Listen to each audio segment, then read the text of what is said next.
தமிழ் புத்தாண்டு எப்பொழுது ஆரம்பித்தது தெரியுமா? கேலண்டர் இல்லாத காலத்தில் புத்தாண்டை எப்படி தெரிஞ்சுக்கிட்டாங்க? இது ஹிஸ்ட்ரி இல்லை, தமிழரின் சயின்டிஃபிக் சீக்ரெட். இதற்கு பின்னாடி இன்னொரு அழகான ரகசியம் இருக்குது. இன்று போல கேலண்டரை பார்த்து நியூஸை கேட்டு தமிழ் புத்தாண்டை அறிந்த காலம் அல்ல அது. அந்த காலத்து முன்னோருக்கு இயற்கையே கேலண்டர், வானமே வானிலை அறிக்கை. சூரியன் ஒரு செய்தி சொன்னது.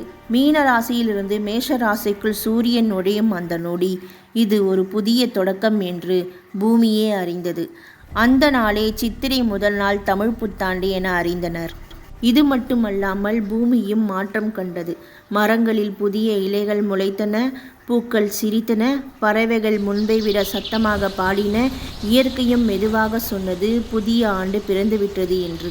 காற்றும் வானிலையும் பேசின. காற்றின் திசை மாறியது, வெப்பம் கொஞ்சம் அதிகரித்தது, மழை வரப்போகும் என முன்சின்னங்கள் தெரிந்தன.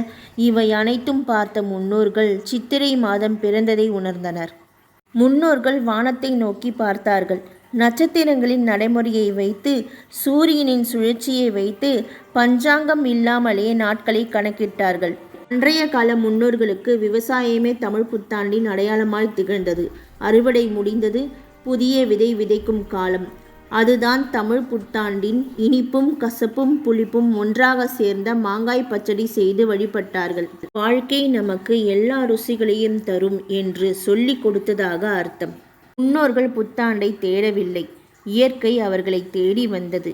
இன்று நாம் கேலண்டரை பார்க்கிறோம், அன்று அவர்கள் பூமியே பார்த்தார்கள். நம் தமிழரின் அறிவியலும் ஆன்மீகமும் இயற்கை சார்ந்த ஞானம். நம் முன்னோர்கள் மறைத்த சுப சித்திரை தமிழ் புத்தாண்டு ரகசியம்.